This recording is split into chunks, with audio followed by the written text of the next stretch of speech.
Welcome back, everybody. I'm Jerry, and today we have my Week 8 Power Rankings, where I'm going to rank all 32 teams, as I do every week. And we had a lot of movers this week, a couple bigger movers than last week. Last week, pretty uneventful, just with a lot of the good teams getting better and the worst teams getting worse. But we have a team in last that didn't say goodbye. They said see you later to the 32nd spot, the Carolina Panthers. I have them moving back 5 whole spots. Again, kind of moved far because last week I didn't really move a lot on a lot of teams. Like all the bad teams, I just kind of left them close to where they're at. And the Panthers, even with Andy Dalton, and now it seems like Bryce Young's coming back, they just looked even more and more and more dysfunctional. So they moved back, and it's been a consistent thing now. So if you know me, you know that when a team does like exceptionally bad multiple weeks, it's going to hurt them even more. So that's why you'll see some teams with a bad loss this week. They might have, either even maybe move forward a little bit or just move back a little, but that's mainly because it was just 1 week and you can't overreact to that. So I have the Panthers moving back 5 whole spots and 1 and 6, looking like they're going to get the first pick again. You can see offensive points per game, yards per. I mean, everything sucks. They're towards the end of the league in nearly every stat. Minus 133 in point differential. Next most is like high 60s. So it's not even close this year. The Panthers are the worst team in the NFL. Right behind the Cleveland Browns, who don't move this week. Kind of left them where they're at. You play a decent game, I guess. They've been able to keep some of the games close, mainly just because of their defense. Nick Chubb comes back. I just think the Panthers looked way worse than they did this week. I think there's at least a little bit of defensive upside this year for the Browns, and especially considering you get Nick Chubb back, and you're going to give Jameis Winston an opportunity to start. Just didn't think they were worthy of being the worst team. Clearly, Panthers were. So let's move on to the Tennessee Titans at 30. Got them moving back 2 spots. It just seems like they're another team that's very dysfunctional. Obviously, we're doing pretty good this year defensively. But they haven't been able to get anything going on offense, and then they get rid of a receiver who at least used to be a top receiver, kind of showing that they're punting on the season. Similar reason you get a move out of the Browns or you don't get a move, but the Browns are at the back. Kind of show that you're punting on a season when you send one of your best players away. So Titans, whether it's Will Levis, whether it's Mason Rudolph, doesn't seem to matter. It just seems like they're going to stink this year. So they move back 2 spots to the 30th spot for me this week. Right behind the Raiders, who I have at 29, another team where, they decide to go with Aiden O'Connell instead. Then Gardner Minshew comes back in because of a Aiden O'Connell injury. And he looks awful. He throws 3 interceptions. I think he had like a 40% completion percentage. So an awful week for Gardner Minshew. Obviously, you lost Devontae Adams. And, there's the whole deal with, is Max Crosby gone too? We see Antonio Pierce, getting shoved by Max Crosby on the sideline. So it's just, I don't know how that locker room's doing. And it just seems like they're in a big mess. I guess the only reason at all that I would have that they're a little bit higher is because, again, kind of another team where their defensive upside, I feel like, is at least somewhat valuable. Obviously, 29th in points per game doesn't look like they're very good on defense. And I think the only thing that's really holding them up here is their win over the Ravens. Just they can say they did that, and all the other teams just have been awful every single week. So I got the Raiders at 29, right behind the Miami Dolphins, who moved back 2 spots. This is a team last week that I said could, be one of the bigger movers up if Tua comes back healthy and they get the offense rolling again. But when you're last in points per game, they only have 70 points scored this year so far through 7 weeks. So that's just 10 points a game is pretty, or I guess it'd be whatever the math, 70 divided by 6. Almost 10 points a game is pitiful. Their defense statistically looks a little better, but I think that's also maybe some opponents playing down to them and just not allowing as many yards or points because teams go up by so much so early. Now, granted, this week was not the case where they play a close game against the Colts. So you'd think, why would you move them back? But it was really just some other teams look better to me and looked less dysfunctional. That's really been what this last tier is it looks like the teams week in and week out are just completely dysfunctional and don't even look like they should be in the National Football League.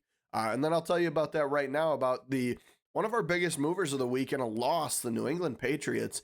I move them up 5 spots just because I know their defense hasn't been great, and specifically last week they ran the ball horribly. It was an awful week for running the ball. But I think because of the emergence of Drake May, and Drake May actually looking pretty decent, he has a good week this week. 26 for 37, 276, 2 touchdowns, no picks. So I think with that upside at quarterback, that just moves him up a little bit higher than some of these other teams. You look at any of these teams. Who's the quarterback? Obviously, if Tua's out, you have no idea. Who's the quarterback? No idea. No idea. It's going to be Jameis Winston, but that's kind of by default from injury, and it doesn't seem like Deshaun Watson's the way. And then who's the quarterback? You'd hope that the future is Bryce Young. But with the quarterback looking better, and I think the defense will have potential. I also think the offensive lines looked better. So I think there's going to be opportunity for running the ball moving forward. I think it was just a rough week.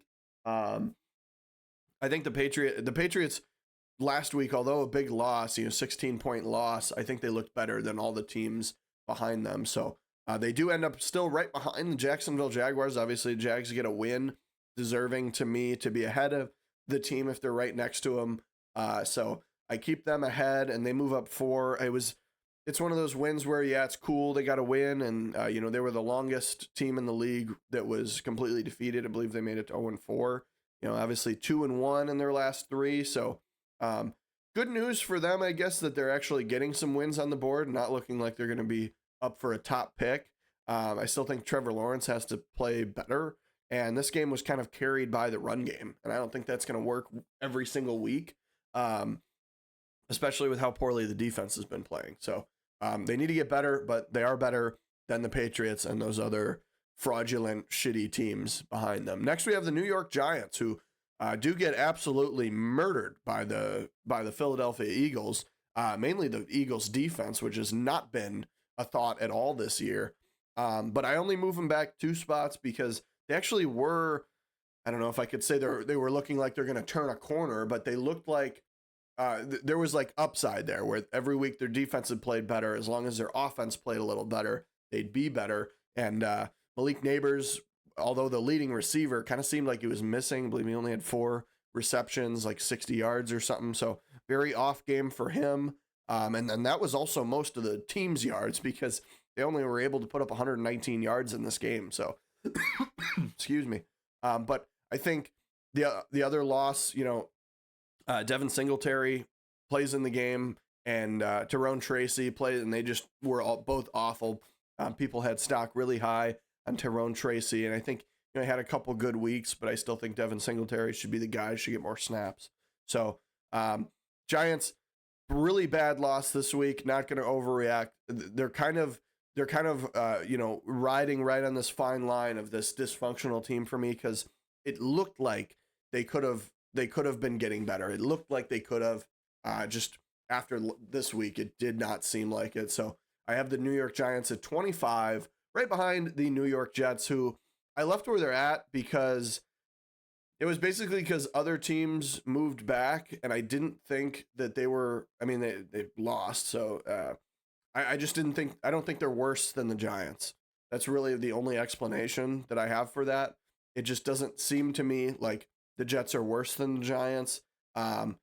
You'd love to think like, oh, Devontae's there, and it's just so weird how bad they're playing. And it's honestly, it's coming down to Aaron Rodgers often, and I think it's not all his fault. I think the offensive line and then the drops from all these good wide receivers is definitely a problem too. But again, it would be difficult. Typically when a team gets a win, they move forward. Get a loss, they move back. In this case, I just couldn't move the Jets back behind the Giants, but definitely not worthy of moving up. So they stay at 24 this week, right behind the Saints, who are our biggest mover of the week, moving back from 17 to 23 this week. For the first 2 weeks, absolutely dominated in points per game on offense, and they had I think it probably would be the highest point differential this season, or it was close to up there through 2 weeks, and now they're back in the negatives for a point differential, which is a wild thing to think about. 5-game losing streak, very difficult, especially with no hope to be found. Rashid Shaheed out for the season, Olave out for potentially another week or two. Derek Carr, who knows how long he's going to be out, and Rattler comes in and looks like hot dog shit. So you basically kind of have to rely on Alvin Kamara and hope that that's going to be you can do that, but their defense hadn't really been good at all this season, and just played a couple shitty teams week 1 and week 2, and scored a lot of points, and then it's all fallen apart. So I don't know what's going to happen with the Saints. It seems like, and I don't want to even really put them in that dysfunctional tier yet, although they have the longest losing streak right now, or I think they're tied or something. It's close, but I think the issue that I have is the hope doesn't seem like it's around the corner, and that's a scary thing for your team, especially with the horrible cap situation that they're in. So I don't know what the Saints are going to do. It seems like they're probably going to hover around this, like early 20s mark. But I got them at 23, right behind the Los Angeles Rams, who I move up 3 spots. Yes, it was just a win over the Raiders. Again, I think the teams that were behind them just were shit and worthy of moving behind them. I'm not necessarily moving the Rams up because I think they did great this week. It's just you look at, okay, the Saints, the Jets, and the Giants were the 3 teams in the way, and I think this week they looked better. Cooper Kupp, with him being on the move, it's a scary thought, but you still have Kyren Williams. We don't have him this year, but you have Puka Nacua on the team. I guess I shouldn't even mention him in a power rankings for this year. But I think with the upside of Kyren Williams having a really good year so far, and you have a young defense at the very least, and they, to me, haven't looked as dysfunctional as some of these other teams. I'm okay with putting them at 22 ahead of, again, the teams behind them don't really look great. So this is where we start turning the corner. The Rams at 22, moving up 3 spots, right behind the Cincinnati Bengals, who start off horribly, and they've been getting better. I wouldn't say that this was a great win or a great week. Against the Browns, only a 1-score touchdown, and Joe Burrow also didn't look very good in this game, but it seems like Chase Brown is going to be the new RB1, getting more snaps and getting more carries over Zach Moss, and I think that's an upside, to be honest, for this year. He's looked good. So I think just with the offense playing better, I think the defense still needs to get better, but they're not looking as bad as they did the first few weeks. So the Bengals move up just 1 spot, but you'll kind of see why in a second here. But at 3 and 4, you got a positive point differential. I got the Bengals at 21, right behind the Colts. This is another team. These last 3 teams are like, they beat teams that are shit, but they won, and the other teams looked even shittier, so they had to move back. So that's kind of what happened here, where the Colts, the Broncos, and the Rams all move up. Colts at 20th at 4th and 3. I believe that's the first positive record team, and I've got them way back at 20th, and it's really because I hate it, but I've kind of turned into this Anthony Richardson hater, because the Colts have continuously seen Joe Flacco do so well, and then they put Anthony Richardson in, and he's just not good at throwing the football. And yeah, they got a win this week, but I was over the Dolphins, who haven't been able to put up points at all, and the Colts only scored 16. So I think he's going to continue to be a problem, and that's another reason they didn't really move him up too much, is because you need to get a more impressive win over the Dolphins. And it's just, I don't think the Dolphins defense is very good either. And they held Indy to 16 points. So I'm taking this one, taking the Colts at 20th here. I'm scared for their future with Anthony Richardson. He's going to be one of those guys where he's 6'5", 250, super fast, and he's going to make some big, exciting plays. And he's made, I would say, 1 or 2 of probably the best throws this year. But if it's just like once in a blue moon, you're not going to be, you can't hold a franchise. You can't carry a franchise on a couple good throws a year. So I got the Colts at 20 at 4-3, right behind the Chargers, who moved back 3 spots. Pretty rough looking loss. I mean, obviously able to get the ball down the field in this one. But I thought it was just so bad how they weren't able to run the ball, which has been their kind of good thing, and they weren't able to get the ball in the end zone. They don't score a single touchdown. Herbert throws for 300 yards and 0 touchdowns. I think that goes to show how important touchdowns are. There's been a lot of talk this year about field goals and how important they are and how games have been won by it. And honestly, they were close. But when you get onto the opponent's side of the field as many times as they did and not get in the end zone, got a big problem, and they end up getting a loss here. So they move back 3 spots against a Cardinals team that I'm not really, honestly, super high on. I don't think they're very good. They just seem to have flashes certain weeks. So I got the Chargers at 19, moving back 3 spots, right behind the Dallas Cowboys, who are on a bye this week. I try not to move teams if they're on a bye, if I can avoid it. But if I think, there's a couple teams that looked way better than the Cowboys did previously, then I would, I'd move them around. But I just left the Cowboys where they're at, bye week, no new information. 3-3, not very good this year, pretty off year for them. But yeah, leave them at 18, right behind the Cardinals, who obviously get the win over the Chargers. And that's why. So I just kind of flip-flop those there, just because the Cardinals get the win.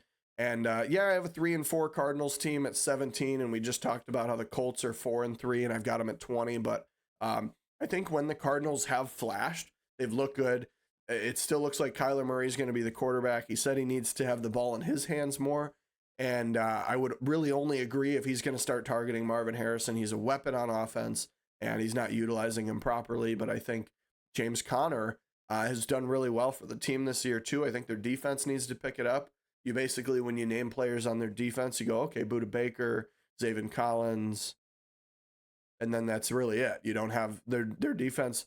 I guess is Dennis Gardeck still there? He's been pretty good, but maybe he's still there. I just not a very good Cardinals team. I think Dennis Gardeck's having a good year, but either way, it's just not a great defense, and I don't think that the passing offense is being done properly, although I think it's way better than most of the teams behind him. So I've got the Cardinals moving up 2 spots, jumping the Cowboys to 17 at 3-4. Next, we have the Denver Broncos, who have looked great. Their defense has been phenomenal all year.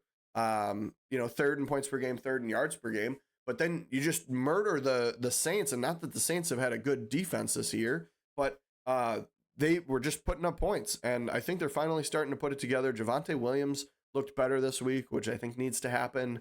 Moving forward, get that run game going.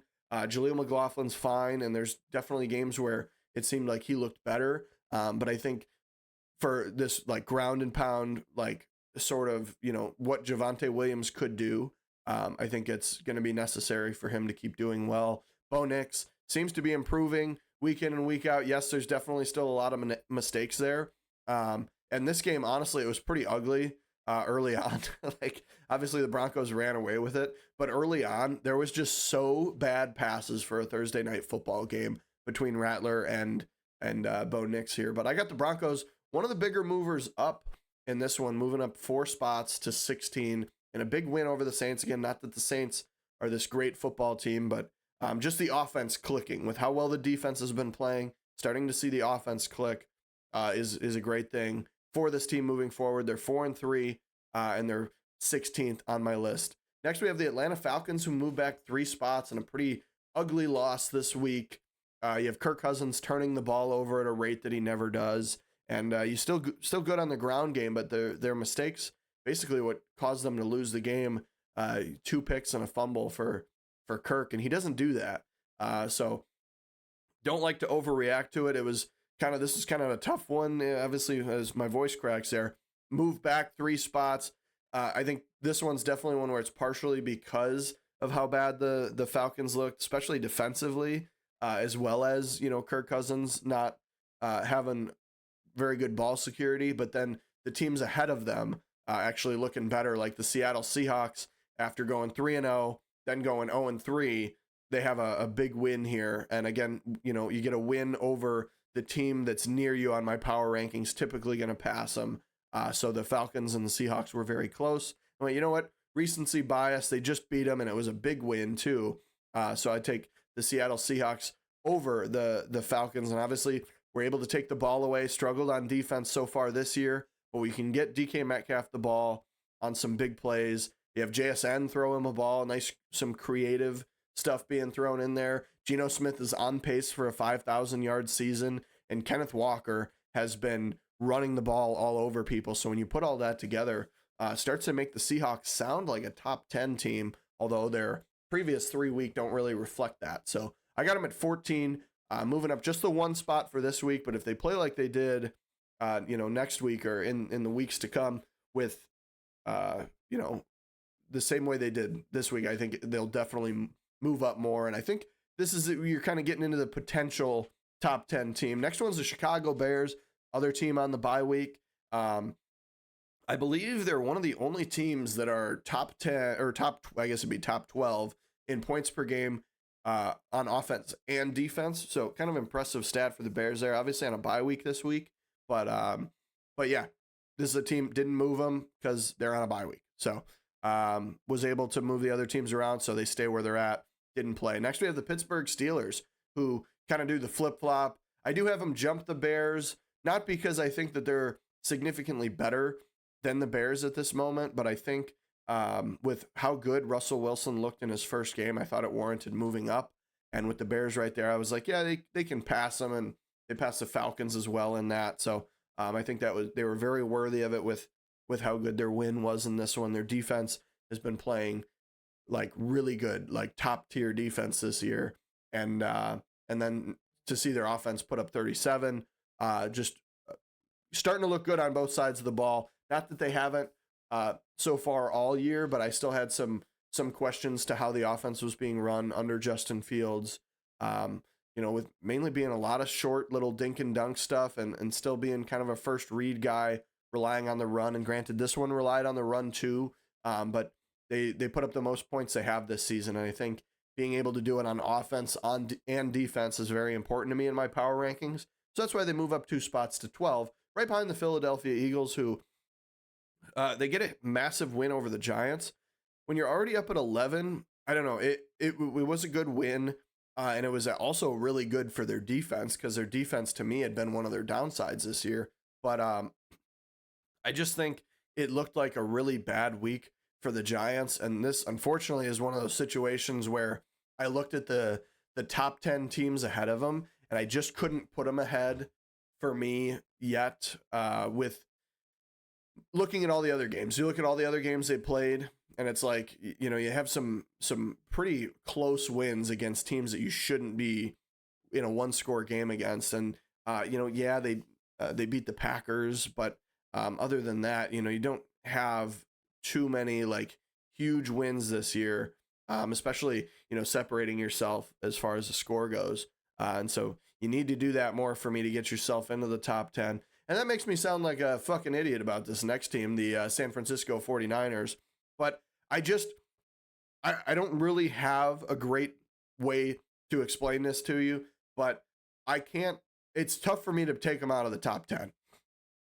Like, I know they're 3-4. They have a bad loss to the Chiefs. They had a couple bad losses prior. Brock Purdy and Kyle Shanahan kind of, having a problem in the locker room too. So you lose Brandon Ayuk for the year. You've already had McCaffrey out.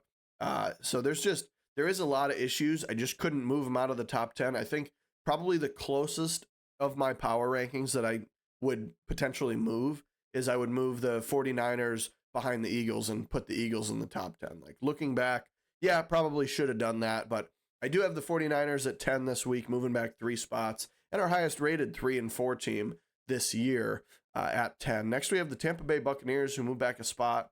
Kind of a shitty loss, but again, they've been on a roll.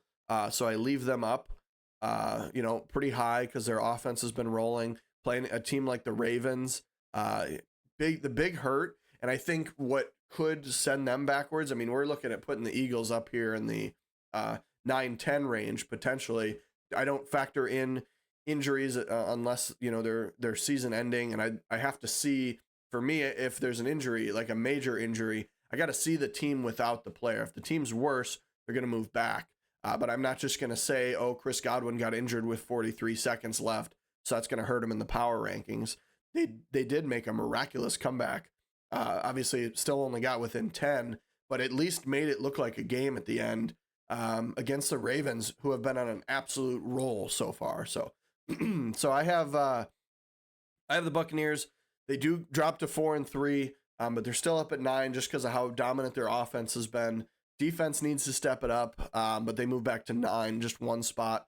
With another one of our bigger movers, the Texans, just ahead of them. They moved back 4 spots, kind of had them rated probably a little too high. I think I did say that last week, mainly because last week, just the teams at the top, they didn't look terrible. Teams at the bottom looked really bad. So there wasn't as many movers, and I purposely didn't move teams. So now I think I accidentally left the Texans a little bit too high. Yeah, they're 5-2, but they haven't really shown that they can dominate another team, and they've lost some games they probably maybe even should have won. So I got the Texans moving back 4 spots to 8. They are at 5-2, but CJ Stroud 10 for 21 in this game, didn't even throw for 100 yards.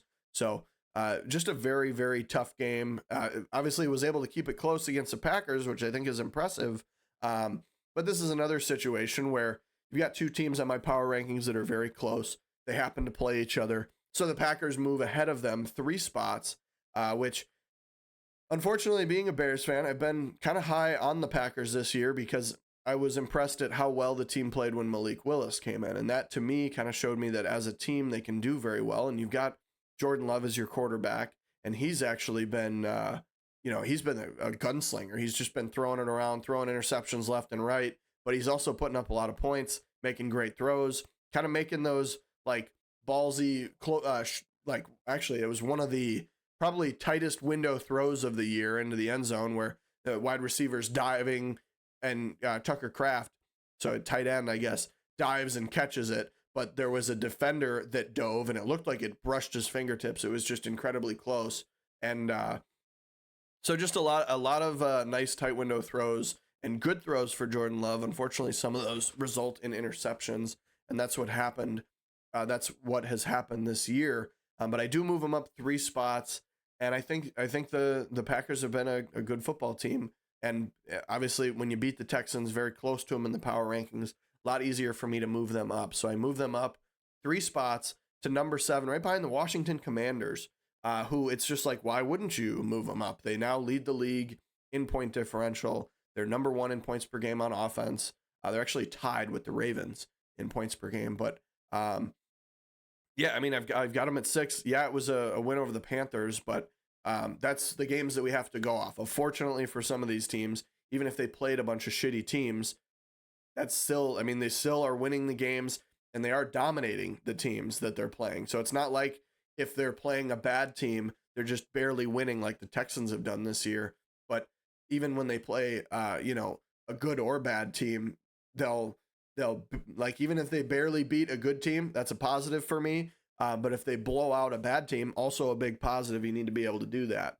Kind of assert your dominance. So I got the Commanders moving up 3 spots to 6. Really, this is another situation where it's more of other teams moving back. I don't think that a win over the Panthers was this like great feat, but again, with the teams behind them having some rough losses, they move back, and therefore the Commanders move up at 5-2 to number 6. Buffalo Bills move up a spot in this one, another big win for them over the Titans, but they were down early, and it looked rough. They were down 10-0, and then they just came back and never let them score again and put up 34 and started to look like the Bills again.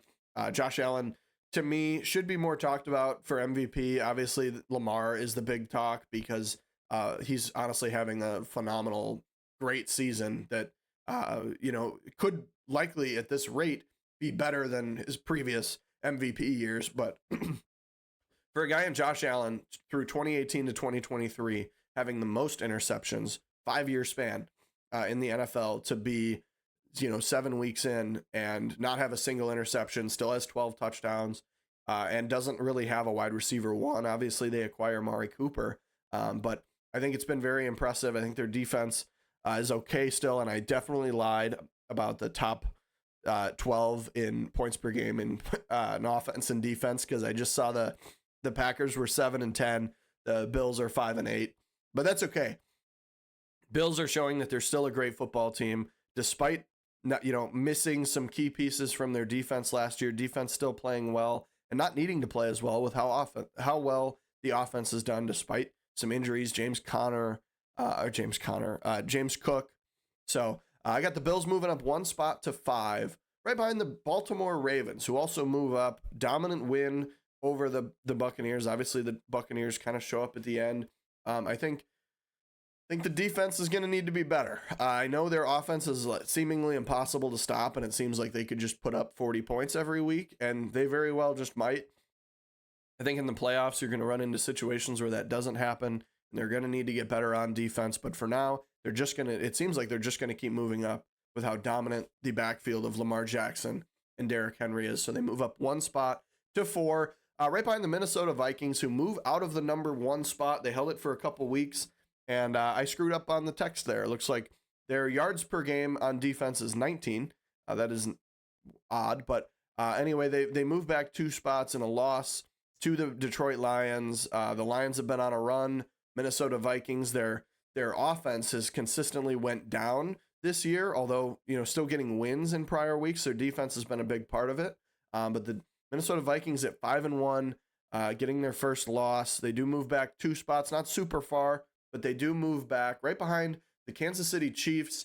I left them at 2 just because most of their wins this year have been against bad teams, and they've been, closer games than I would say that they should be for how bad the teams are that they played. And, it is the 49ers that they beat, but 49ers have also looked off, and they get a 10-point win. Just wasn't worthy of the top spot, because I think this next team here, the Detroit Lions, has just been making other teams look silly. And the offense has been phenomenal. I actually still don't think that their defense has been great. I think, their offense and how well they've dominated teams has kind of, allowed the defense to not be as good. Obviously a good game in this one, but and probably a part of the reason that they win with how easy they were able to contain Sam Darnold. At the end of the day, I think it is still Sam Darnold. He had a great run, MVP conversation early on, but I think honestly the Detroit, it's been clear to me that they're the best team.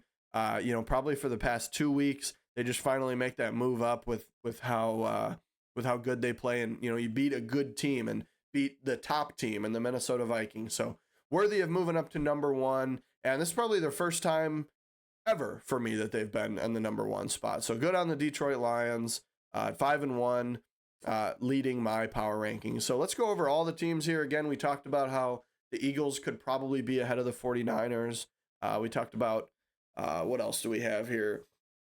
The Giants, I probably could have them lower, and they could definitely slip into the that bottom tier here. But I don't know. I like looking at what I have as a whole. I can talk about all of them, side by side, and it's just easier when you can look and say, well, maybe the Commanders are a little too high. And I think it seems like 6 is very high for the Commanders. Nobody thought, I think, that they were going to be a top 10 team this year, but they're just doing it. And there's nothing you can do about it. They're kind of being those Texans of last year. So made a lot of changes, and all those changes seem to be working for the better. So let me know what you think down below. My week 8 power rankings. What team was I way too high or way too low on? But that's going to be it for this one. So thank you for watching, and have a great day.